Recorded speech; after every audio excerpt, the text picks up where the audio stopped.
Future Talk, Enhancing Access to Capital for Africa Through Credit Rating Agency Engagement. Please welcome to the stage Stephan Exo-Kreischer from the One Campaign. Thank you. Welcome, everyone. Africa is home to some of the fastest growing economies. It has immense natural wealth and the world's youngest and most dynamic population. And yet, when African countries seek to borrow on the international markets, they often face interest rates up to 5 times higher than other nations. And not because they have done anything wrong, but because they operate in a system that doesn't fully reflect their progress or potential. My name is Stephan Exo-Kreischer. I'm the Executive Director for Europe for the One Campaign. We are an advocacy and campaign organization fighting to unlock investments for economic opportunities and healthier lives on the African continent. And I'm happy to welcome you all here to the Future Talk, Enhancing Access to Capital for Africa Through Credit Rating Agencies. Credit ratings are not just a technical tool. They are some of the most powerful gatekeepers in international development. They influence which countries get access to global capital, how much they pay, whether investors will show up at all, and whether reforms are seen and rewarded. And I think ever since the COVID-19 pandemic and the ensuing economic crisis, which hit Africa much harder than the health crisis, the debate around credit rating agencies as an integral part of the international financial architecture stepped out of a niche and into a broader spotlight of international policy dialogues, to a degree even international public dialogues. They've been discussed in various fora. In fact, the former Chancellor Olaf Scholz, in his opening speech to Hamburg Sustainability Conference 2024, dedicated a few minutes of his opening speech to credit rating agencies. They're discussed at the UN, at the G20. The AU just commissioned or tasked the African peer review mechanism with establishing an African credit rating agency, something that's also been in the news. So it is being debated more and more, and not just a technical niche issue anymore. And also you have to give credit to credit rating agencies, because in the recent years, they have taken steps to improve transparency, to improve engagement. Yet many African countries still face major hurdles, from disproportionate downgrades and lack of ratings, to data gaps that inflate perceived risks and borrowing costs. And that's why this talk today is so important. Because if ratings affect capital and capital affects development, then this is not just a financial issue, it's an issue of justice. And if you believe, like I do, that the development on the African continent is of vital importance to development in Europe and globally, and this is not just an African topic, but it is a global topic. So today in this session, we ask how better engagement with credit rating agencies, improved data and greater fairness in global financial system can help unlock more affordable capital for African development. And we are joined, and I ask you to come to the stage, by an esteemed panel of remarkable experts. We have Daniel Cash, a senior fellow at the United Nations University Center for Policy Research. We have Matt Robinson, a global lead on development finance at Moody's Ratings. Leticia Ferreras Astorqui, Director of Development Finance and Impact Credit at Allianz Global Investors. And Daouda, Sembene, CEO of AfriCatalyst, who is also part of South Africa's G20-led Africa expert panel.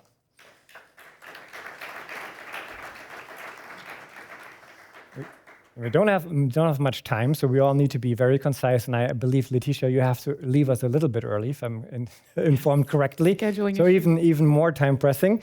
So let's dive right in. And I would like to invite each of you to give a brief statement of your perspective of how improved engagement with credit rating agencies can help unlock more capital for Africa and development there. Daniel, maybe you begin. Thank you. Thank you. I think it's good to start by saying it was on the agenda in the last HSC, and It's great to see it back on the agenda now to show how important this issue is. I think I'll start by giving a little bit of context.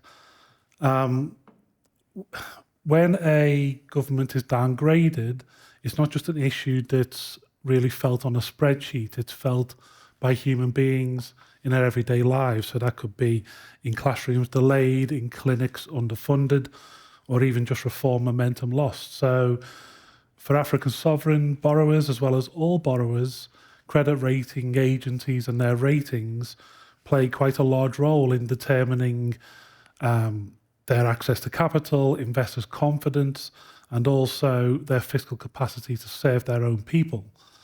Across my own work, across rating reforms, I've seen a small procedural shifts when institutionalized well can unlock major gains. African governments are implementing comprehensive debt frameworks, they're pioneering innovative climate financing instruments, but too often those substantive reforms fail to materialize in their credit narratives that markets can absorb readily. From my work across engaging with rating agencies, multilateral forums, and sovereign advisory efforts, I've seen just how quickly progress can actually stall when that engagement remains informal. But let me be clear, this isn't about assigning blame to anybody. It's about bridging communication gaps and restoring fairness. African countries are not asking for special treatment. What they're asking for is recognition when their progress is made. And I think here lies our greatest opportunity. Rating agencies like Moody's, as you can see here, are more open to dialogue than ever before. Our challenge is to transform ad hoc conversations and relationships into systemic engagement frameworks. That means potentially building engagement frameworks and charters between sovereigns and rating agencies, or developing readiness protocols for sovereigns ahead of their ratings to be better prepared. But at its core, essentially, this is about building trust, cultivating an ecosystem where all the parties have the tools to be genuinely heard, understood, but most importantly, respected. The objective is not to dilute rating standards or interfere. It's to strengthen the architecture of engagement itself. Because when we achieve this, we're not merely unlocking capital, what we're doing is constructing the foundation for a system that better serves sovereigns, but more importantly, the citizens that lie behind those balance sheets. So what I'll end with is that the ideas are on the table, but what we need now is a political space and institutional courage to turn engagement into expectation, but most importantly, to turn dialogue into design. So I'll pass it back to you, Stephan. Thank you. Just pass it along. I welcome everything that you say, Daniel. I think that's absolutely spot on in terms of the importance of the issue. And we at Moody's, we don't see it as, to echo you, Stephan, we don't see it as a cost of capital for Africa issue. We see it as a cost of capital for frontier markets more broadly, and the extent to which it consumes scarce resources that would otherwise be devoted to development purposes, health, education, whatever it is that is essential for the people of the country in question. So we welcome the opportunity to engage and to be as open and transparent as possible. What's important is it's our responsibility to assess the credit risk. It's not a judgment on right or wrong. It's not a what should be done or what shouldn't be done, just the likelihood of being repaid on time and in full. That's it. That's all a credit rating is. We did do a recent report that we published on credit ratings in Africa and the cost of capital in Africa. And from an individual ratings perspective or at an individual rating level, it wasn't obvious that the cost of capital necessarily differed that substantially from other frontier markets, but definitely there is a higher cost with a lower rating level. Agreed, understood. And there's also other risks that come with that. The reliance on external financing brings with it foreign currency risk and volatility. The reliance on domestic financing when you've got very shallow capital markets, macroeconomic imbalances, high inflation levels usually leads to a higher cost of domestic financing as well. And that is challenged or aggravated further by the very low revenue generation capacity in a lot of frontier markets, Africa included. It's not our remit to prescribe what governments should do, but we do recognize when governments are making the efforts and are improving their creditworthiness. We publish research when we've seen some of these frontier markets, particularly in Africa, achieving some of the organic reforms like tax reforms, fiscal consolidation, revenue generation, improvements outside of the tax remit, operating environment, legal frameworks, banking system reform. These are all areas where low-rated sovereigns have achieved credit improvements, and we've recognized that in ratings upgrades. We've also seen where inorganic or external opportunities have come in, like guarantees being provided or other financing instruments that help local currency issuance and deepen the capital markets. And they're all the things where we consider we can be a constructive part of the discussion. And it's not for us to help, but at least indicate where it's occurred and how important it's been from a credit perspective, so others might emulate that. Thank you. And again, just pass it on in the interest of time. Leticia, please. Sounds good. Well, thank you all for having me. So maybe to take a step back and give a slightly different perspective, or where my thoughts and opinions would come from, is that I work for an asset manager. So we constantly talk to investors, on private investors as well as public sector investors.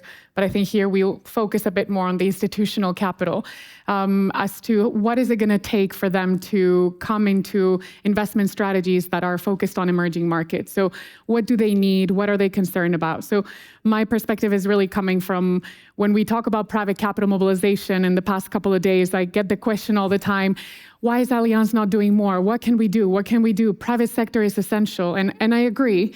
I think we just need to kind of go back to the fundamentals, and I'll tie it to the credit rating in a second, in that investors are quite biased, I would say, have a very strong home bias. So many of them that are sitting in Europe, insurance, pension funds, they know Europe, they're comfortable with Europe. That's the exposure of the majority of their books. So when we come and say, well, come and invest in emerging markets across the African continent, the first thing that they hear is, oh, wow, the media is telling them about political unrest and instability and volatility and coups d'etats, and this is all they know. And then when you look at the credit ratings associated with some of these governments, is triple Cs, maybe a B-, and a wild triple B, really too, I think, across the continent. So when you combine the already strong perception of risk, which is not always translating to the direct risk that we're seeing in the continent, to the fact that, of course, there's the ratings from the countries that have ratings, the countries that are externally rated, there's already that, it's almost like a confirmation bias, if you will. So it becomes really hard to have a conversation about them mobilizing a significant amount of capital towards the continent. And I think what's important to highlight here is that investors are really looking at risk return. So when you think about the risk, they think the risk is here. Even if it's here, they're already expecting a return that is way above what the continent can produce. So when we think about risk and when we think about credit rating agencies and the work that you guys do, I think it's really important to also tie it to what's the expectation of return. And that's also directly linked to the cost of capital. So if something is rated at a specific level, that translates into how much capital do you need to hold against that investment? And that translates into what is it going to make it worth it for you? And my challenge is that every time we go to investors, they tell me, oh, I want to make 50% IRR, because their perception of risk is so high. So I think going back to why is engagement with rating agencies really important is that it really translates into it has a direct impact on how much capital is flowing, in this case, to the continent, as we're talking about Africa. So we really need to think about how can we engage better, and how can we be more transparent about data? How can we really share more perspectives and think about the quantitative and qualitative aspects of ratings? Because that directly translates us into what's the return expectations that investors have, and really, to be quite blunt, whether it's worth it for them to even bother looking into whether to invest in Africa. So I think we always need to keep that perspective that there is already a very strong bias, and we're fighting against that bias as a first step. So I think rating agencies and the work of credit ratings can be really important in helping push that bias and help us mobilize the capital at scale. Thank you. The issue of narratives is a really important one. There are studies that show that media bias against Africa, I would say, just costs the African economy billions. So, spot on. Please. Well, thank you, Stephan. I think when we're talking about the importance of why enhancement in the engagement of credit rating agencies with African countries is important, we have to keep in mind that this has a bearing on the ability of African government to improve the life of their population. Why? Africa, I think there are two undisputed facts. Africa is the region where the cost of capital is the highest. Africa also is the region where progress toward the SDGs is the slowest. So, and there is a direct link between the high cost of capital and the inability of countries to make adequate progress toward the SDGs. So, if you have any way to reduce the cost of capital, indirectly you're saving life, indirectly you're improving living conditions. So the reason why it is important to improve engagement with credit rating agencies is because it is a potential way to improve the ability of African countries to lower the cost of capital. Mm-hmm. Because credit ratings assessment are important. They have a direct implication on the cost of capital. And the reality is what we have seen from the experience of our own organization, AfriCatalyst, which has been actually implementing with some partners, some dedicated initiative aimed at very much helping African countries to better understand the credit rating process, but also to better engage with credit rating agencies. What we are seeing is this is very much critical in not only allowing them to very much understand how the process works, but also in very much identifying ways to improve their engagement with credit rating agencies. And we have not been only doing it with African countries, but also with credit rating agencies. Someone said that they have been improving their engagement lately. This is very much critical, and I think this is something that we didn't see in the past. So what we are foreseeing is by very much engaging with stakeholders, starting with governments, but also advocates and civil society and all of that, credit rating agencies are able to very much understand their insight and very much able to very much improve their processes. They recognize that their processes are not are perfect and they need to improve it, and they have been doing progress to that. By engaging with government and African countries, they can actually speed up that process because it is critical for them to very much understand how those governments actually sort of see their work and how they can very much also share the type of input and information and data that are needed to very much do their work. One last thing that I would say is that one thing that we have seen also as part of our experience is that many countries have not been able to very much understand not only the process, but very much engage well by providing them the information they need. So by improving that engagement, I think this is a shortcoming that we will be able to overcome and hopefully, of course, improve the ability of those countries to reduce the cost of capital.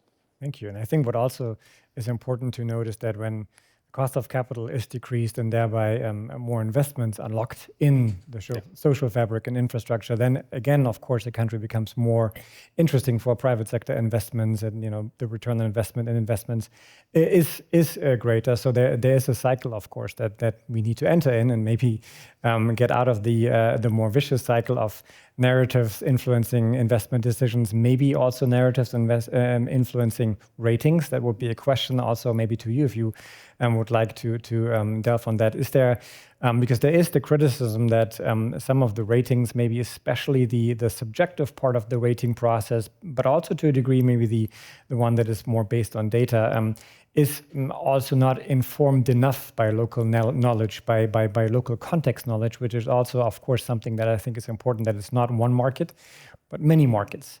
So maybe you could go a bit deeper on this and also say what do you think African governments concretely need to do, maybe in the short, medium, longer term, and also what you, from your perspective, would like Moody's and others to do even better. Yeah, no, I think you're perfectly right, Stephan. One thing that we have heard over and over again from African government is credit ratings agencies fail to very much understand the reality of their own economies, and they are not necessarily reflected in their own assessment. There is a part of it that is definitely, of course, true. There is another part maybe that is fed on by a sort of a misconception. The reality is, if you are able to, as far as African countries are concerned, as you're saying, if they're able to very much improve their credit profile, they would be able, of course, to very much get better ratings. And how do you do so? I think there are many ways. First of all, you have to understand that credit rating is essentially an opinion on how a country can repay on a timely basis and in full. So if you're able to very much improve your credit worthiness, you should be able to get better ratings. And how do African countries can do so? I think it is understood that they can do it by improving their fiscal management, their debt management. They can also do it by improving their statistical sort of systems. They can do it also by very much reducing whatever is able to sort of increase the risk or credit risk that those economies are facing. The reality is, the problem is Africa is not only faced with actual risk.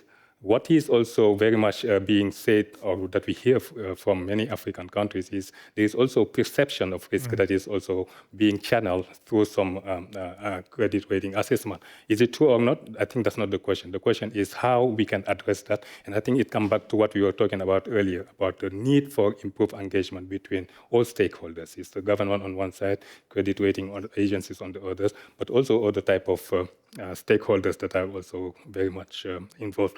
One other thing that I would add is, if very much you want to improve credit profile in African countries, of course, growth is the best way to go so. But to do so, you have to address, of course, the many issues that they're facing, including the high depth of growing debt vulnerabilities.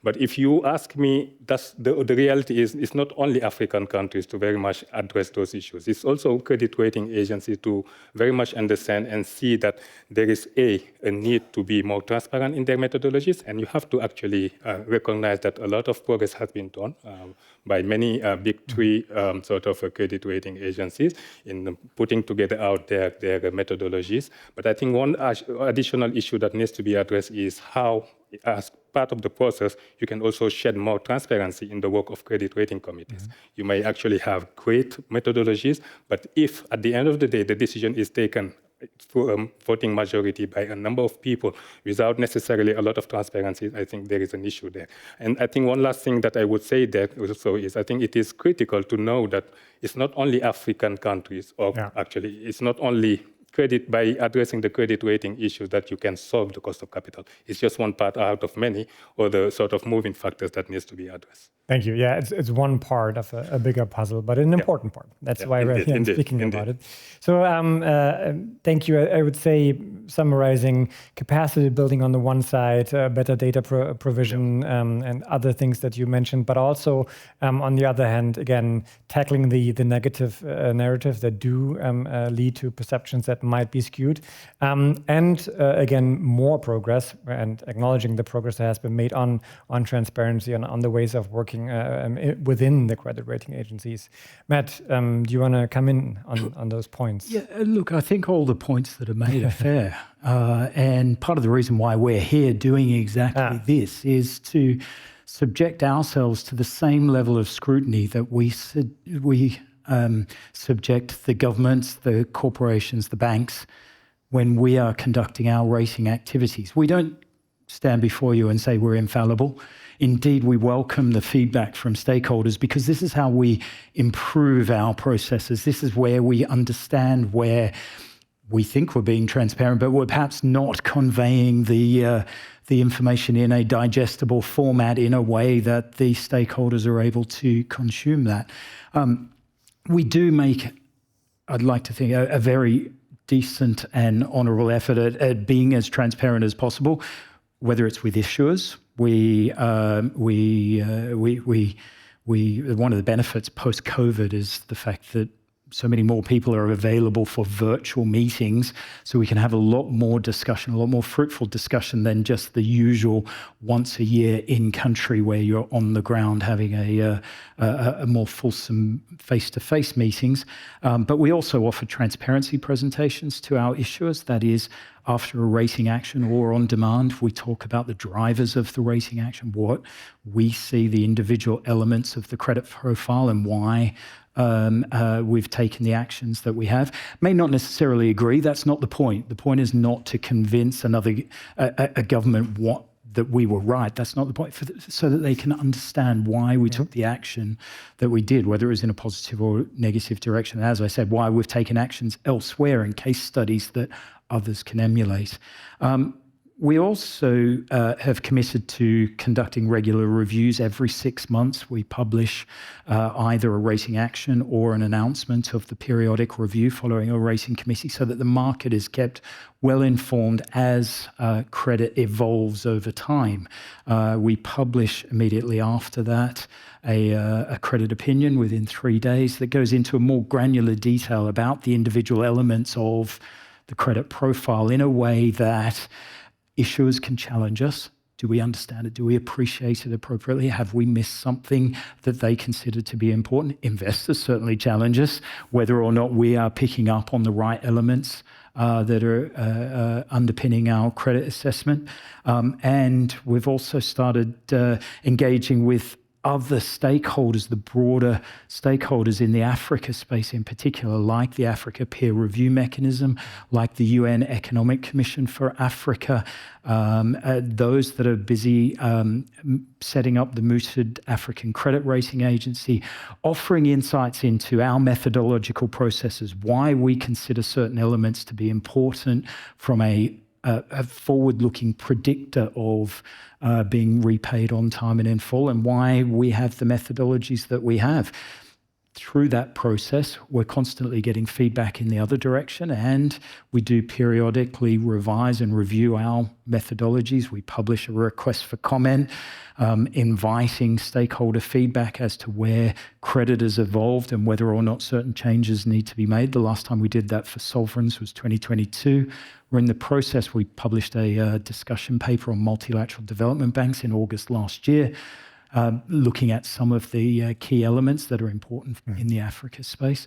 We've just expanded the remit of our closed-end funds methodology to respond to the specific feedback from investors that this was only relevant for corporates. Well, now it is expanded to public project finance in the public space, and also relaxed what was a previous threshold of 5% limit on emerging markets. Now it can be up to 100% emerging markets for closed-end funds. So that's where we're responding to the feedback. And maybe one final point, the point about rating committees being a black box. One of the most innovative innovations that we've tried to bring in from a transparency perspective is what we call a rating committee simulation workshop, where we try and emulate through a fictitious sovereign the kind of discussion that goes on during a rating committee, the roles and responsibilities of the various agents in committee, and embrace the feedback from the audience saying, well, why do we do this? Why have we done that? How have we come to the outcome? Who has what responsibilities? And I think that's a really good way, keep an eye out for it. That's a really good way to understand how we do our job. Yeah, interesting. Leticia, I mean, from your perspective of investors, where do you see the most pressing issues to move forward in terms of making progress on this important issue? In terms of what do you see from, for example, African countries? What do you think needs to be done more from credit rating agencies? What would be helpful for you and your clients and your partners? Yeah. I think from maybe my perspective is slightly kind of above the chain, and that I completely agree. I mean, I think from being a player in this market, if you will, it is very important to engage. It is very important to have as much transparency as possible. I do think that investors see ratings in general as kind of equalizers, if you will. Whether you agree with that or not is up for discussion. But in some ways, they see like, this is a AAA, this is a BB. This is what's going to drive my cost. This is what's going to drive my return. So I do think that, or the return I expect, I should say. So I do think that is really important to have that transparency. I work as part of a private debt team, which obviously makes ratings really important, but at the same time, not very immediately available, because there's a lot of corporates that are not rated in the markets that we're investing in. Capital markets are not very developed. So while rating agencies, the work that you're doing, Matt, is really important, in some ways, we often find ourselves in having to understand the risk through the data that is available. So maybe a slightly different, maybe a response to the question asked. And that's why also having transparency is quite important, because the African, if you're looking at an African sovereign, I might not be lending directly to this sovereign, but at the end of the day, that sovereign is establishing a cap on how can the corporates in that country be rated. And I have a minimum borrower rating that I can lend to. So in some cases, the corporate I'm providing the capital to might not be rated, but then we look at the sovereign and the fundamentals of the sovereign to understand what's happening in the country. So that's where that transparency will be quite important, of us understanding the dynamics and what can, I think the rating levers or levers of what can improve and what can, make the credit worse. That's something that we do look at in our evaluation. I think one point, and I don't want to deviate from the exact conversation, but to give a slightly different point of view as well, is that when we think about mobilization, investors are not only driven by the cost of capital and the return and how much they're willing to lend at. In some ways, we also face the reality that some African countries, many corporates there are risky, and the rating agencies, the work that you do and the ratings that are assigned might indeed reflect more or less fairly or less fairly the risks that investors are exposed to. So what we do is then we structure around that risk, and that's where I do quite a lot of blended finance. That is a term being used quite a lot around here, and that's where we are also working with rating agencies. So taking a step above from the borrowers, where I think my fellow panelists are very well placed to discuss, we're taking one step up and say, okay, this is the risk. Let's discuss if it's fair or not fair, but that's the reality we face. How can we structure around it? And how can we work with rating agencies to help us with this financial engineering? So if I'm putting together a blended fund, for instance, can rating agencies help me rate that structure such that investors can then invest?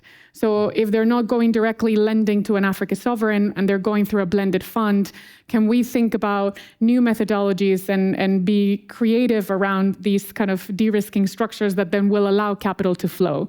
So maybe it's slightly different. We're not going directly to the borrowers, if you will, maybe through a fund, but I think that there's still very much truth in engaging, discussing, and something that we're doing with Moody's and the other agencies as well.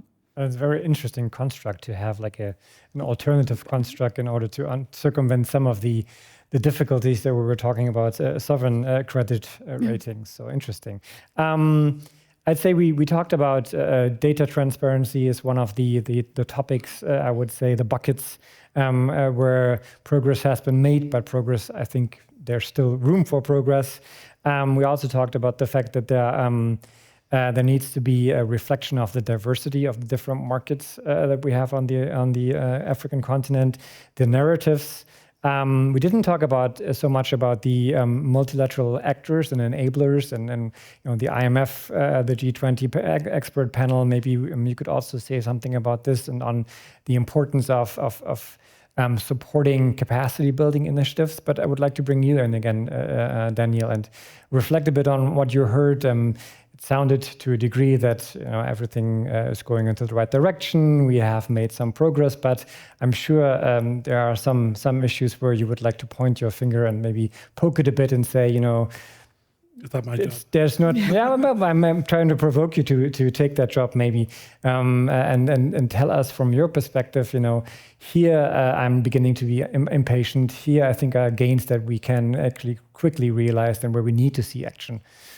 I think the important part is picking up what you said, Leticia, about it needs purposeful action. This will not organically fix itself. It needs structure to it. So we're talking about the relationships between the two parties. I often feel deeply uncomfortable because a lot of work needs to be done not only by the agencies, but by the countries themselves. I often feel deeply uncomfortable about that because the reality is, for example, the capital markets, they outdate a lot of these countries' history. If you think about a lot of these countries were in countries when the first Eurobond was issued, that should tell you about there's a gap, a lag between the necessary experience that, for example, Germany has where we are, and, for example, Ghana, because they just can't build that experience quickly enough to deal with the new environment they're in. With that aside, it really needs purposeful structure. And I think one thing we're trying to do, we're working through at UNU CPR, is trying to flesh out the ideas of something like a sovereign credit rating agency engagement framework, where it's purposefully structured with like a voluntary charter where they agree to come together in specific thematic purposes, for example, to get to the point where the agencies can speak more clearer to the countries themselves, and the countries can be in a space to receive it better, rather than what's happening now, which is the agencies are transparent, put it on the website, like you said, the many reports that Matt mentioned. That's just for the agencies to read and the countries to read and understand. That doesn't necessarily suggest that they have that capacity to fully take it on board because of that lack of experience. How do we get there? Well, you have to purposely structure it. You have to go out with a purposeful ambition. We will put this in place. And when you're saying about the role of the multilateral actors, that's where they come in, because let's say the MDBs are perfect for this, to host these types of things where it's not just training on a 2-day workshop and then everybody goes home.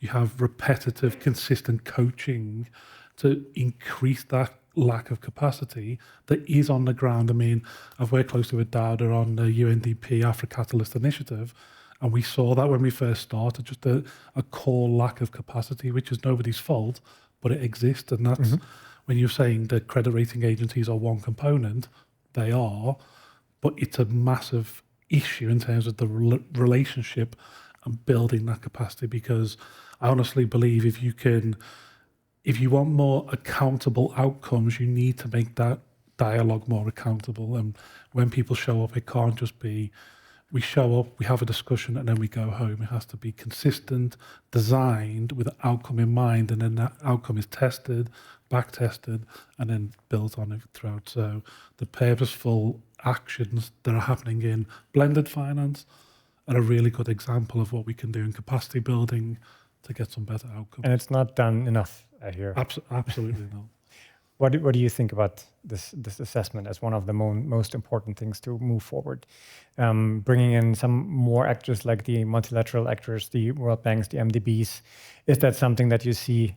And where do you think we need to put pressure or convince to have more purposeful action like Daniel described? Daouda, please. Well, thank you, Stephan. You mentioned that I am a member of the G20 Africa panel that was set up by South Africa, and I'm very much honored to be. Of course, I'm not speaking on their behalf here on this panel, but what I can say on that is it is very much critical that we think of the importance of reducing the cost of capital not as something that only sort of is under the responsibility of governments and credit rating agencies. It involves an ecosystem of actors. So what are we talking about? When you're talking about cost of capital, you're talking about the issues that are related to the pricing, the assessment, the sharing, and mitigation of risk. And for each of those processes, I think there are different actors. So on the pricing, of course, credit rating agencies play a big role because of their ratings. That informs, of course, investors as they price risk. The IMF and IFIs also play a role through their debt sustainability analysis in the pricing of risk. But so if you want to really reform the sort of multilateral system, you have to see how you can facilitate engagement between all of those actors and, of course, government, and try to see how they can very much improve that pricing and make it at least not only fair, but also very much adequate. That's one. When you're talking about the sharing and mitigation of risk, you're talking about how you can also reform the global financial architecture so that MDBs, for instance, that plays a key role in that area, can do it in a better way. And I think so long as we are not able to address those issues, it's going to be very difficult to reduce the cost of capital, because I think what we might end up having is this situation where actually we have huge perceived risk, and sometimes that perception of risk is even more damaging than actual risk, and that's what is happening. So if you're able to very much put all those actors together and find the way to very much find the solution, and I think we will be able to reduce the cost of capital. One last point, I think when the MDBs under the G20 leadership actually felt like their callable capital was not value enough, the global community actually called the CRA, the credit rating agencies, MDBs, and all around the table, and they try to find a solution. We should do the same thing with also when it comes to cost of capital, when it comes to also how African countries are rated, and how the risk is priced in those countries. If we do so, I think there is potentially a lot of sort of positive implication that can hopefully facilitate their ability to mobilize low-cost financing. Thank you. And there's a lot of hope, I think, on the current G20 process, which happens in a, let's say, very challenging environment. But I hope it will be successful. And I know that Germany is behind it and also trying to support as much as possible, of course, the South African government there. Before we go to the audience, I would like to give you two also the chance to react to some of the things that Daniel and Daouda said. I think just very briefly, one of the topics that I think is really important when it comes to engaging is just data. I mean, Man and I are going to a panel. This is why I have to rush off to talk about how important data is. And I think this benefits everybody. So this is it's not about the rating agencies producing data. They need information to be able to make a determination. And I think that goes not just the African sovereigns, but also the current investors that are in these markets. What data do they have that they can share to better shape what the actual, the continent, the cost of capital, the rating should look like? And that's essential for investors. It's essential for rating agencies, though I won't speak for Matt over here. But I think that's where we all need to engage and where the MDB community, MDBs and DFIs really come into play as having been investors in these markets for decades. Thank you. Yeah, I think on data, we're both a producer and a consumer of data, and calibrating our ratings, our risk assessment, it relies on the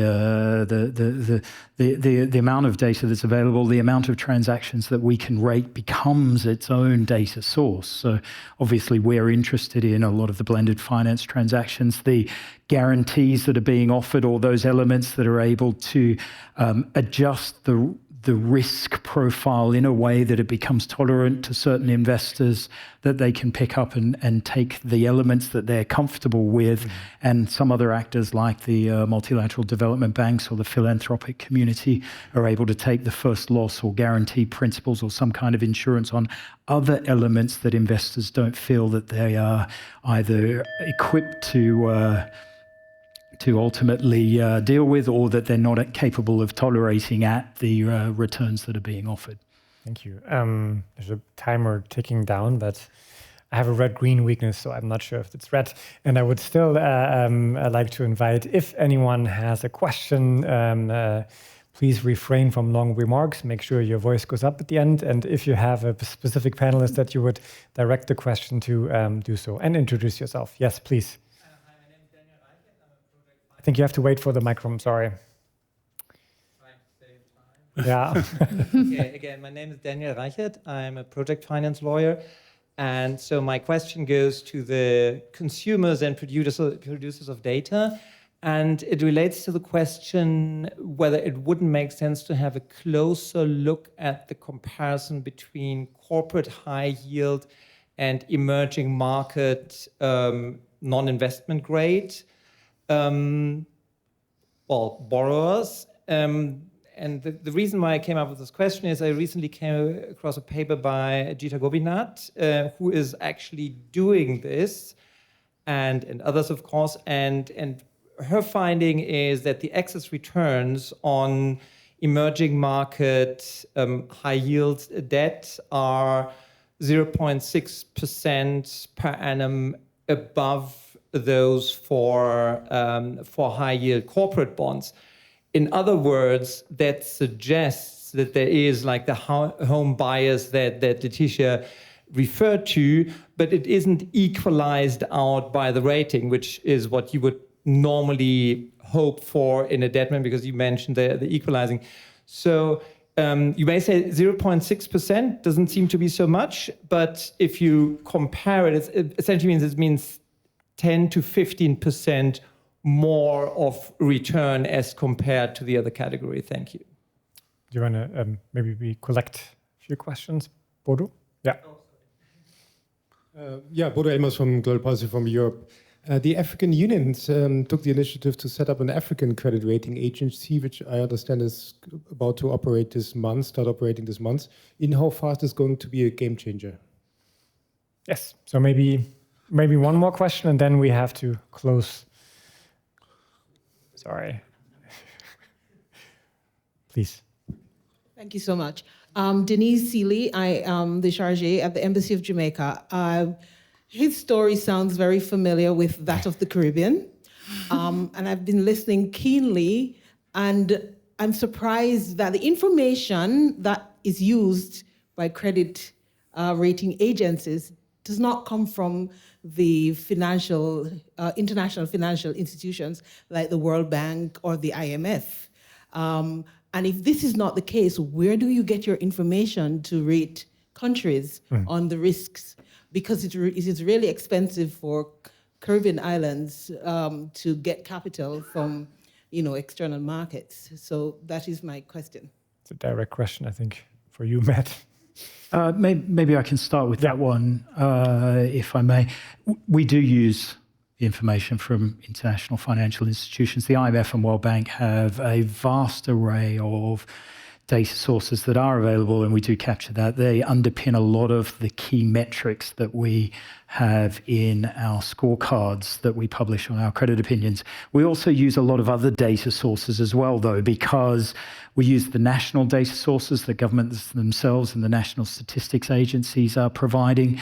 We use private sector actors within those economies. We meet with the private banks. We meet with the international banks with exposure in country. We meet with embassies and high commissions and try to get as full a picture as possible from all the various actors as to what is relevant from a credit driver's perspective. And I can appreciate there's a lot that is always said about localization and understanding on the ground, but we rate 140 sovereigns globally. We need a globally comparable standard that investors can then compare one to another. Now, there are plenty of actors in the domestic market, and Moody's even has made a significant investment in GCR in Africa on the basis that we think some of the local market activities can be conducted well by local market agents.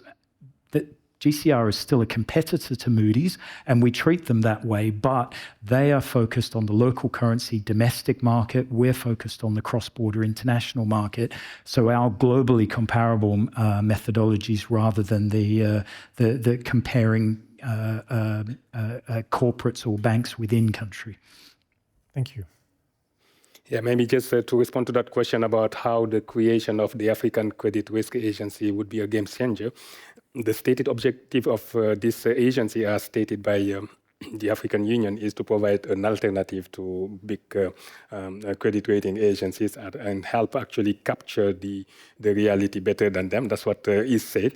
How it's going to be a game changer is going to depend on how credible the agencies is going to be. If the agencies is not perceived to be independent, if it's not credible, if it doesn't have a strong governance framework, chances are its sort of work it will be disregarded and it will not be a game changer. But maybe if, of course, it is well designed and it has very much a very good governance framework and regulatory framework, I think maybe it actually can provide, and that's important, provide also investors and other consumers of credit ratings the alternative so that they can see what actually, they can compare from what they get usually from the global credit rating agencies and what they can get from the local credit rating agencies. And for what it's worth, we welcome not just the African Credit Rating Agency, but any actor in the market. We think that the market is best served by the most information possible, most relevant assessment of credit. So we welcome all stakeholders being part of the discussion, whether it's a competitor from a rating agency perspective